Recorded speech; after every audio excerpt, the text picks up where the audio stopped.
Bienvenidos al primer video del año 2020. Yo soy Elab y en este caso voy a hacer un video podcast. Lo voy a publicar como video en YouTube y lo voy a publicar como podcast en System Insight Podcast, el cual puedes encontrar en tupodcast.com. Ya sé, mucho podcast. Pero bueno, es lo que hay. Voy a comenzar hablando sobre algo que me pasó en el 2019. Resulta que este ordenador que está acá tiene una fuente de 750 watts EVGA que la había comprado en su edición bronce. Como saben algunos, las fuentes tienen varios tipos de categorías: bronce, gold, platinum, etc.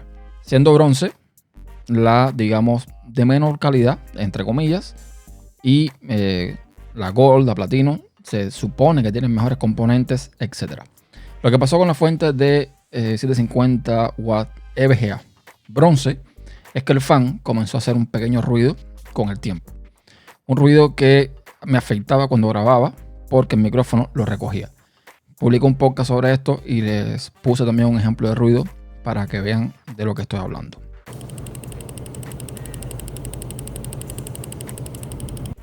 Total, que decidí entonces comprar una igual de 150 watts, pero gold. Porque según dicen en los foros y en los sitios de soporte de EVGA, mientras mejor sea la fuente, mejor los componentes, y estas de, digamos, edición bronce tienen la, digamos, cualidad de que el fan se rompe más rápido o presenta problemas de forma más rápida. Total, compré la edición gold y me dispuse a cambiarla el 29 de diciembre, más o menos. La diferencia entre la bronce y la gold en cuanto a conectividad, para mí, era que en este caso la bronce tenía ya integrado el cable del CPU, el cable del PCI Express y el cable de la motherboard. En este caso, el cable de la CPU y de la VGA, la tarjeta de video. En la bronce está integrado, en la gold había que ponerlo de forma modular. Estas fuentes modulares tienen toda una serie de conectores que tú puedes ir conectando ahí los cables que necesites según lo que necesites, así de simple. Total, que conecto la nueva fuente, le conecto los respectivos cables, intento encender la computadora y no enciende. Me pongo a revisar, me pongo a probar, me pongo a hablar con David, por ejemplo, a ver qué podía hacer, esto o lo otro, y me doy cuenta que cuando le desconecto los cables SATA, los que alimentan los discos duros, pues la fuente encendía. La diferencia es que yo estaba usando los cables de la fuente anterior y ahí estuvo mi error. No se puede hacer, literalmente no se puede hacer. Todas las fuentes, por ejemplo en el caso de las EVGA, ellos no son las que construyen la fuente, ellos diseñan la fuente y alguien más las construye, y por algún motivo los cables entre la edición bronce, gold y supongo que la platino son diferentes. Aunque la potencia sea la misma, los cables son diferentes. ¿Qué pasó con esto? Pues que yo tengo en esta computadora, o tenía en esta computadora, un disco de estado sólido para MacOS, uno para Windows, un disco mecánico de 2 teras, que es el que venía con la computadora, y un disco NVMe, que es donde tengo Linux. Y el disco de 2 teras y el disco de MacOS murieron. Tan solo por conectar esos cables, darle el botón de power, murieron. Yo, evidentemente, siempre me leo el manual. Siempre trato de revisar un poco las instrucciones antes de hacer nada, pero por algún motivo, en la parte donde decía que cada fuente lleva su cable específico y designado para dicha fuente, yo no pensé en ningún momento que en este caso los cables fueran tan diferentes. Yo saqué mi cuenta, dije 2 EVGA, misma potencia, no tiene por qué ser diferente. Pues sí, eran diferentes. Total, que me cargué 2 discos duros, un SSD de 256 GB y un disco mecánico de 2 teras. La suerte es que en el caso del disco SSD, donde tenía MacOS, no tenía nada relevante, simplemente MacOS, ya está. En el de 2 teras lo usaba siempre almacenamiento, era el disco que yo usaba como puente entre todos los sistemas que tengo en la computadora. Y bueno, no tengo más discos 2 teras. Se acabó. Toda la información que tengo ahí, o tenía ahí, también lo tengo en el disco NVMe, donde tengo Linux. Y además lo tengo replicado en un disco externo como backup. O sea, la información la perdí, pero no la perdí. Perdí ese disco, pero no la información. Y eso fue lo que pasó con la dichosa fuente.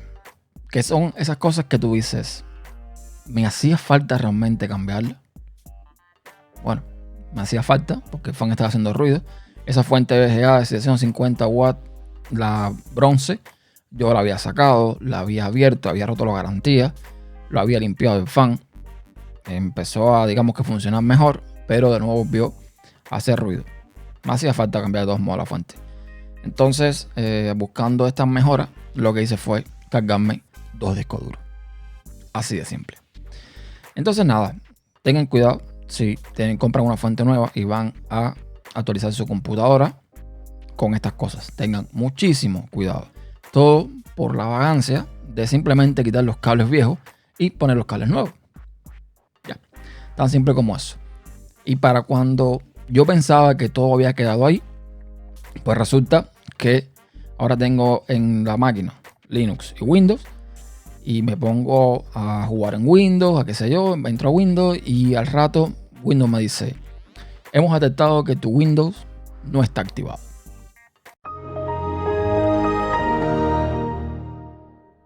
Oh, qué maravilla.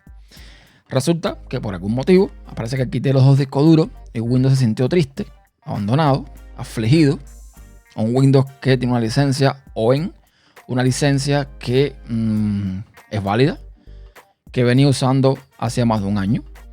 Y resulta que Windows ahora dice que hubo un cambio de hardware y por ende no puede activar mi Windows. Así de simple. ¿Qué opciones te dan? Pues comprar una licencia nueva, lo más bien, o intentar, usando digamos que asistente que tiene de actualización, todo el tema de el troubleshooting que tiene, que es para el asistente para ver qué problemas tiene. Y supuestamente ahí te ves conectar a internet. Hay una opción que dice cambiar recientemente mi hardware. Pinchas ahí. Se supone que tienes que conectar a internet. Pero la ventana que se conecta a internet dice que no tiene acceso a internet. De que por ahí más tarde que los servidores en estos momentos no son alcanzables. Y ahí está mi Windows. Como estábamos estos días de fin de año, he intentado buscar soporte. No he llamado a Microsoft, evidentemente, al equipo de soporte, porque, bueno, estos días muy complicados, ya sabemos, estamos fin de año. Bueno, principio de año en este caso. Ya mañana o pasado trataré de comunicar con ellos para ver qué pasa con mi licencia, para ver qué pasa con mi hardware. Pero es que yo no añadí ningún hardware. Yo no cambié mi motherboard. Yo simplemente quité 2 discos duros. El disco donde estaba Windows sigue ahí instalado. Todo lo demás está justo como estaba. Y lo único que cambié también fue la fuente. No creo yo que Windows haya detectado que cambié una fuente de bronce a gold. Y por eso, ya por ello, pierdo la activación de Windows. Estas cosas, bueno, aprovechando ya de que me quedo sin MacOS, voy a optar por quedarme simplemente con Windows y con Linux en la computadora. MacOS en este caso lo seguiré usando en mi MacBook Pro. Y vamos a ver, si no resuelve el tema de Windows, yo no voy a comprar una licencia de Windows. Básicamente lo mismo que en Windows lo puedo hacer en Linux. War Thunder, que es el juego que juego en Windows, en Linux lo tengo. Corre a menos frames por segundo, pero corre bien. Y ya para el tema de edición de audio, pues no tengo Hindenburg, que solamente funciona en MacOS y Windows, pero tengo Zen Audio, que me hace el trabajo bastante bien. Lo único que desearía es que la Rodecaster Pro no funciona tampoco en Linux, no tiene soporte oficialmente, pero bueno, son las cosas que uno tiene que sacrificar, ¿no? Eso hasta el día en que me dé el loco y mande todo esto al carajo, me compre un Mac y Santas Pascuas, se acabó. Entonces nada, eso fue lo que me pasó. Tengan mucho cuidado cuando cambien las fuentes, tengan mucho cuidado de poner el cableado correcto, el que viene en la caja, el que dicen las instrucciones, etcétera, para que no les pase lo que me pasó a mí. En mi caso, ya les digo, me hice la idea de que los discos se rompieron porque les tocaba romperse, porque los discos se rompen, ¿saben? Entonces me hice la idea de que se rompieron por causas naturales, no porque yo metí la pata y ya está. Tiro para adelante y vamos a ver hasta dónde me alcanza esto. Podría comprarme otro disco. Ya evidentemente cuando me compre otro disco no va a ser mecánico, va a ser un disco SSD, con la desventaja, y lo tengo muy en cuenta, muy claro, de que en el disco SSD la información que tú pierdes la perdiste, no se puede recuperar. Normalmente no se puede recuperar, así que hay que tener también eso en cuenta. Pero cuando compro un disco nuevo para este ordenador, va a ser o un disco NVMe o un SSD, no más disco mecánico. Estamos en 2020, así que nada, feliz año, feliz y próspero año. Espero que todo lo salga bien este año, por lo menos mejor que como terminó el mío en 2019. Y gracias por ver el video o escuchar el audio. Nos vemos en la próxima. Chao.